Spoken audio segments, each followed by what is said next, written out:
Hi guys, thank you so much for watching my video. तो आज की जो वीडियो है वो हमारे एक व्यूअर जिनका नाम है संतोष कुमारी, उनके कमेंट पर, उनकी रिक्वेस्ट पर बनाई जा रही है। अगर आपको भी किसी टॉपिक पे वीडियो चाहिए तो प्लीज़ कमेंट डाउन बिलो। तो स्टार्ट करते हैं। डोट्स, इसकी फुल फॉर्म जो होती है वो होती है डायरेक्ट ऑब्जर्व थेरेपी या treatment.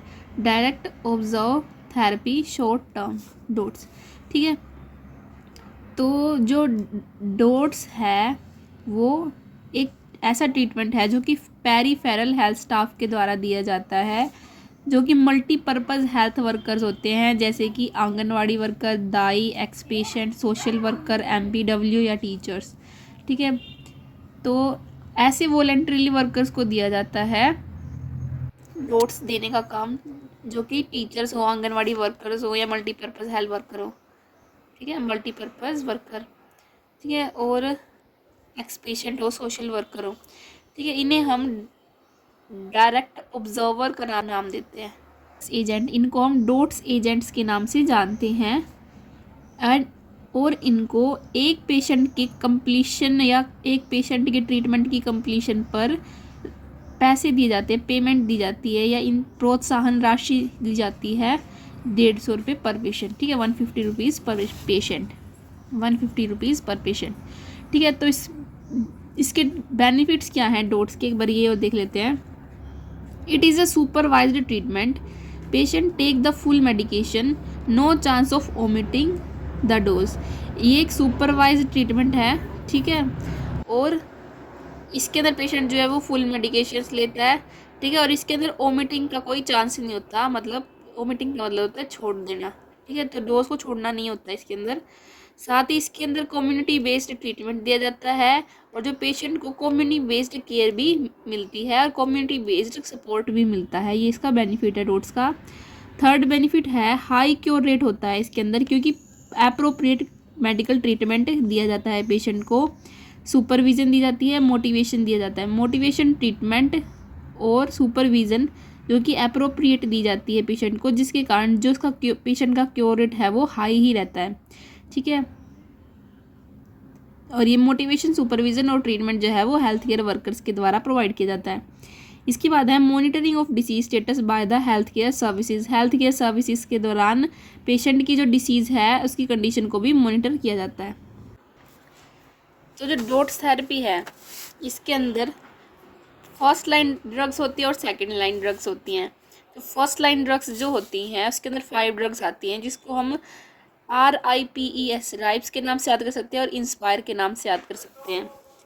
R stands for rifampicin, I stand for isoniazid, P stands for pyrazinamide, E stands for ethambutol, S stand for streptomycin. IN से आइसनाइज्ड, S से स्ट्रिप्टोमाइसिन, PI से पायराजाइनामाइड, R से rifampicin और E से इथाम्ब्यूटोल, ठीक है। ये होती है फर्स्ट लाइन ड्रग्स। इसके लिए जो वर्ड्स यूज़ किए जाते हैं, मेन वर्ड्स जो होते हैं जो यूज़ किए जाते हैं, जो एब्रीविएशन यूज़ की जाती है वो होती है H stands for isoniazid, R stands for rifampicin, Z stand for pyrazinamide, E stands for ethambutol, S stand for streptomycin. जब भी हम ड्रग्स देते हैं ना तो ये कुछ इस तरह लिखते हैं HRZD। यहाँ पे H का क्या मतलब होता है? H का मतलब होता है आइसनाइज्ड, R का मतलब होता है रिफाम्पिसिन, Z का मतलब होता है पायराजाइनामाइड और E का मतलब होता है इथाम्ब्यूटोल। तो ये हमें याद करना है, H for isoniazid, R for rifampicin, Z for pyrazinamide, E for ethambutol and S for streptomycin, ठीक है। साथ ही इसके बारे में थोड़ी सी जानकारी ले लेते हैं। आइसनाइज्ड जो होती है वो ओरल रूट के द्वारा दी जाने वाली ड्रग्स है, मतलब ये एक टैब की फॉर्म में आती है जो कि बैक्टीरियोसाइडल, बैक्टीरिया को किल करने वाली डोज है, ठीक है। रिफाम्पिसिन जो है ये भी ओरल है, ये भी बैक्टीरियोसाइडल है। पायराजाइनामाइड और स्ट्रिप्टोमाइसिन ये भी बैक्टीरियोसाइडल है, मतलब बैक्टीरिया को किल करने वाली ड्रग्स हैं। ये भी टैब की फॉर्म में आती है, ये भी टैब की फॉर्म में आती है, ये भी टैब की फॉर्म में आती है। जो स्ट्रिप्टोमाइसिन है वो एक इंजेक्शन की फॉर्म में आती है जो कि इंट्रामस्कुलर लगता है, और जो इथाम्ब्यूटोल होती है वो भी टैब की फॉर्म में आती है जो कि ओरल रूट से दी जाती है, जो कि नेचर में बैक्टीरियोस्टैटिक होती है, मतलब ग्रोथ को कंट्रोल करने वाली होती है। जो हमारा TB को कोज करने वाला जो बैक्टीरिया है ना, मायोबैक्टीरियम ट्यूबरकुलोसिस या ट्यूबरकुलाई, उसकी ग्रोथ को कंट्रोल करने के लिए इथाम्ब्यूटोल को यूज़ किया जाता है, और उस बैक्टीरिया को किल करने के लिए इन ड्रग्स का यूज़ किया जाता है। ये नेचर में बैक्टीरियोस्टैटिक होती है और ये बैक्टीरियोसाइडल, ठीक है। ये इंजेक्शन की फॉर्म में आती है, ये टैब की फॉर्म में आती है। ये तो बात थी फर्स्ट लाइन ड्रग्स के बारे में। अब हम सेकेंड लाइन ड्रग्स के बारे में और देख लेते हैं। सेकेंड लाइन ड्रग्स के अंदर जो इंजेक्शन है वो है अमीकासिन, कैनामाइसिन, सिरोमाइसिन। देख लेते हैं जो ये वाले ड्रग्स है ना, 1 2 3 4, ये पहली 4 जो ड्रग्स हैं ये तो है first line drugs, plus streptomycin, isoniazid, pyrazinamide, streptomycin, rifampicin, ethambutol. ये 5 ड्रग्स है फर्स्ट लाइन ड्रग्स। बाकी जितने भी है जैसे कि capreomycin, moxifloxacin, linezolid, kanamycin, prothionamide, parasalicylic acid, high dose isoniazid, ये एब्रीवेशन बताई गई है। क्लोफेजिनामाइन, अमोक्सिफ्लोक्सासिन, अमोक्सिसिलिन और इथोनामाइड, इसके ये एब्रीवेशंस हैं, इनके सामने लिखे हुए हैं। ठीक है, तो ये सारी ड्रग्स यूज़ की जाती हैं। ये सारी सेकेंड लाइन ड्रग्स हैं, पहली 5 जो हैं वो फर्स्ट लाइन ड्रग्स हैं। ठीक है, अब देख लेते हैं कि रेजिमेंट कौन कौन से फर्स्ट लाइन ड्रग्स के। जो ये फर्स्ट लाइन ड्रग्स जो है ना वो प्रतिदिन देनी चाहिए। ठीक है, अकॉर्डिंग टू बॉडी वेट देनी चाहिए। ठीक है, फिक्स डोज कॉम्बिनेशन होता है, मतलब कि जो ड्रग्स इन्होंने चूज़ कर रखी है ना वो ही साथ में दी जाती है। ठीक है, फिक्स ड्रग्स दी जाती हैं पेशेंट को।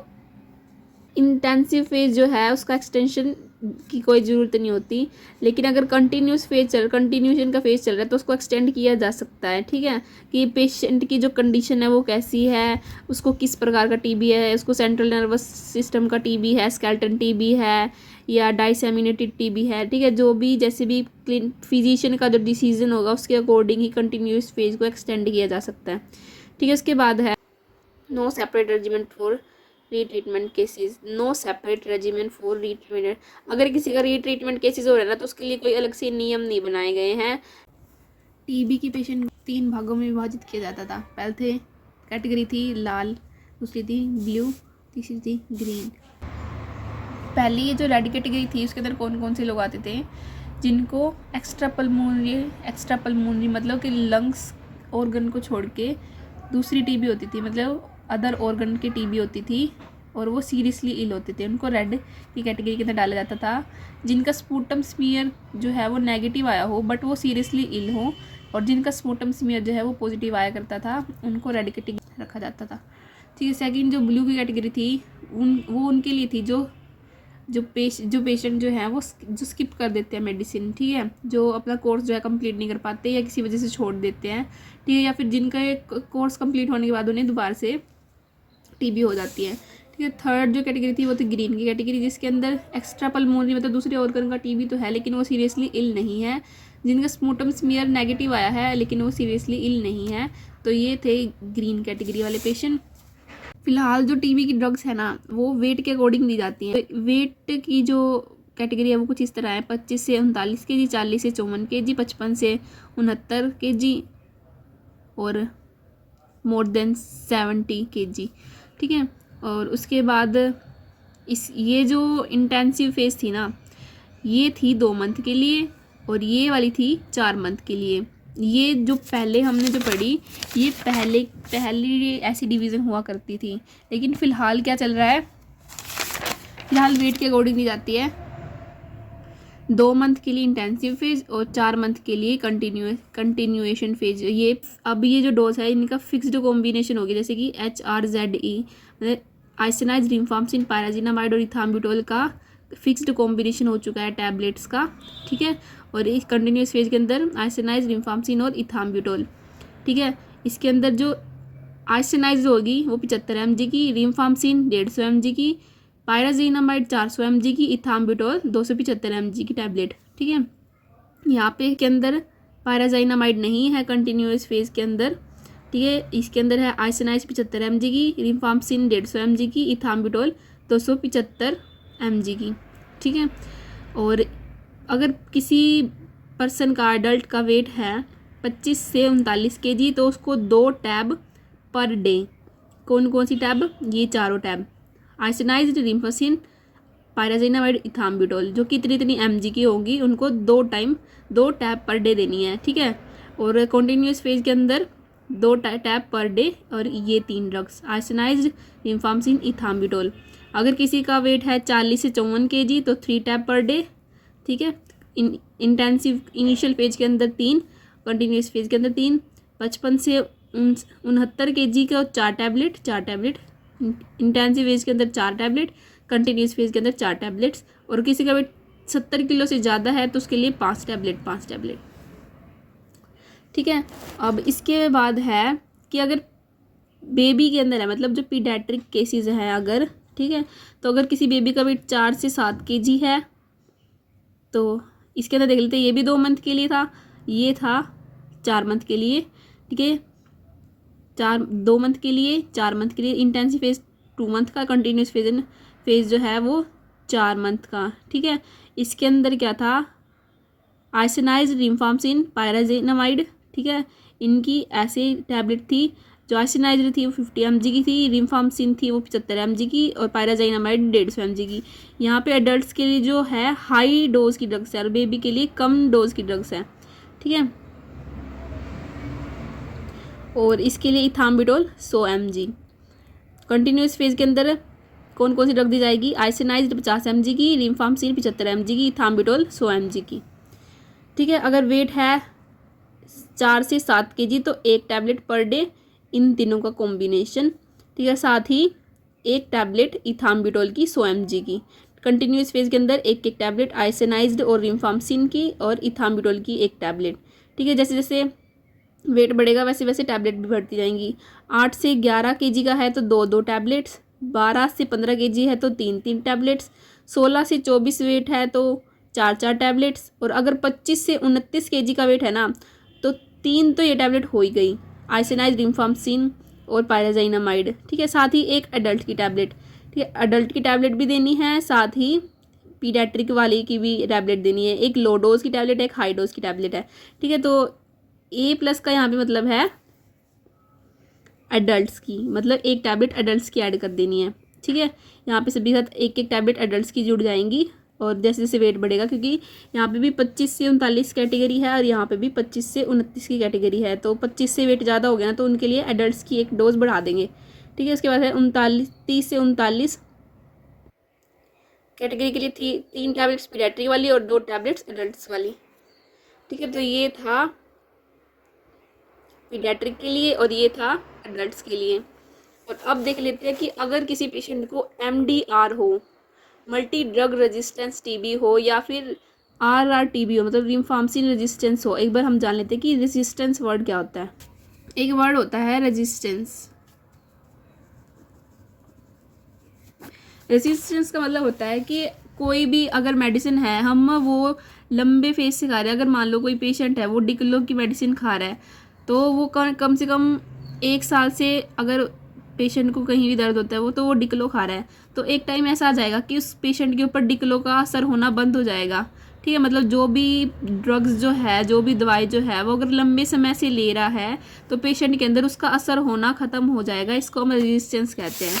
ठीक है, तो अब हम जान लेते हैं कि अगर कोई पेशेंट है लंबे समय से ये 5 ड्रग्स, फर्स्ट लाइन ड्रग्स ले रहा है, तो एक समय ऐसा जाएगा कि उसके ऊपर जो फर्स्ट लाइन की ड्रग्स है ना वो काम करना बंद कर जाएगी, तो उससे हम बोलते हैं कि ड्रग रेजिस्टेंस हो गया है।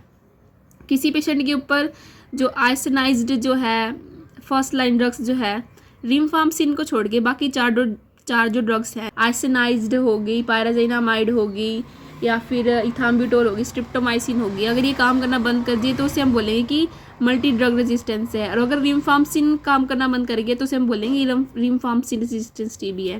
ठीक है, तो उसके अंदर कैसे कैसे ट्रीटमेंट किया जाता है, ट्रीटमेंट प्लान क्या है। इसके लिए जो मल्टी ड्रग रेजिस्टेंस और रिफाम्सिन रेजिस्टेंस TB अगर इसी को हो जाती है तो उसके लिए दो प्रकार के रेजिमेन है, जैसे कि एक शॉर्ट है, एक लॉन्ग है, कन्वेंशनल है। ठीक है, shorter multi drug resistance TB के लिए क्या करना है, इसका जो कोर्स है वो टोटल 9 से 11 मंथ के लिए होता है। ठीक है, जिसके अंदर 4 से 6 मंथ जो होते हैं वो इंटेंसिव फेज के होते हैं और कंटिन्यूएशन फेज के होते हैं 5 मंथ। ठीक है, और इसके अंदर MFX का क्या मतलब है, यहाँ पे हमने पढ़ा था, MFX का मतलब है मोक्सीफ्लोक्सेसिन, और यहाँ पे H का क्या मतलब है, हाई डोज के अंदर। ठीक है, KM का मतलब क्या है, KM का मतलब है यहाँ पे कैनामाइसिन। ठीक है, और ये भी हाई डोज के अंदर, इंटेंसिव फेज के अंदर। साथ में ही ईटो वाली ड्रग्स, ईटो से हम क्या समझते हैं, इथोनामाइड।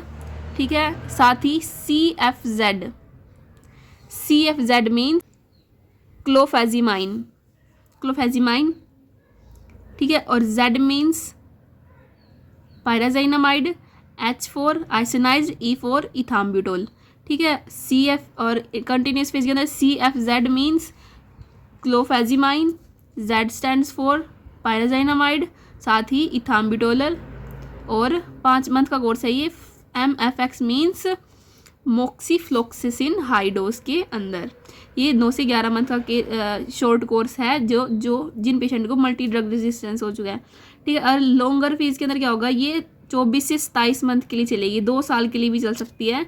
जिसके अंदर इंटेंसिव फेज होगा वो होगा 6 से 9 मंथ के लिए, जिसके अंदर हम देंगे लीवोफ्लोक्सिसिन।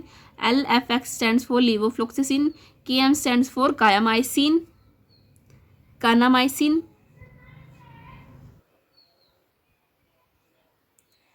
लीवोफ्लोक्सिसिन 6 से 9 मंथ का पीरियड है, जिसके अंदर लीवोफ्लोक्सिसिन दी जाएगी, कैनामाइसिन दी जाएगी, इथोनामाइड दी जाएगी। CS स्टैंड फॉर साइक्लोसेरिन, और Z stand for pyrazinamide, E stands for ethambutol. और दूसरा जो कंटिन्यूएशन फेज होगा उसके लिए 18 मंथ के लिए कंटिन्यूएशन फेज चलेगा, जिसके अंदर लीवोफ्लोक्सिसिन दी जाएगी, इथोनामाइड दी जाएगी, साइक्लोसेरिन दी जाएगी और इथाम्ब्यूटोल दी जाएगी, ठीक है। ये टोटल 24 से लेकर 27 मंथ तक का कोर्स होता है, ठीक है। तो ये था कि कैसे कैसे अडल्ट के अंदर ड्रग्स दी जाती हैं, पीडियाट्रिक के अंदर कैसी दी जाती हैं, और मल्टी ड्रग रेजिस्टेंस के अंदर कैसी दी जाती हैं। इसके बाद अब हम बात करते हैं कि इसके साइड इफ़ेक्ट्स क्या क्या होते हैं। फटाफट से अब हम साइड इफ़ेक्ट्स देख लेते हैं फर्स्ट लाइन ड्रग्स की, ठीक है। आइसोनाइज्ड ड्रग्स हो सकते हैं sign of jaundice, vitamin B6 की डेफिशिएंसी, और जो लिम्स है उसके अंदर लंबनेस और टिंगलिंग हो सकती है, जिसको हम पेरिफेरल न्यूराइटिस बोलते हैं। और साइकोटिक चेंजेस मतलब मेंटल चेंजेस भी आ सकती हैं अगर कोई आइसोनाइज्ड ड्रग्स ले रहा है लंबे समय से, ठीक है। इसके बाद स्ट्रिप्टोमाइसिन से क्या क्या हो सकता है कि हमें सुनना बंद हो सकता है, हमारा जो 8th क्रैनियल नर्व है वो डैमेज हो सकती है स्ट्रिप्टोमाइसिन की ड्रग्स लेने के कारण। नेफ्रॉन टॉक्सिसिटी हो सकती है। पायराजिनामाइड से नोजिया एंड वोमिटिंग हो सकती है। रिम्फाम्सिन के कारण अनीमिया, हीमोलाइटिक अनीमिया, न्यूट्रोपिनिया, और रेड और ऑरेंज कलर का यूरिन हो सकता है पेशेंट के अंदर जो लंबे समय से रिम्फाम्सिन की ड्रग्स ले रहे हैं। इथाम्ब्यूटोल का जो साइड इफेक्ट है वो सकता है ऑप्टिक नर्व डैमेज और साथ ही कलर ब्लाइंडनेस। तो आई जस्ट होप आपको ये वीडियो पसंद आई होगी। Thank you so much for watching.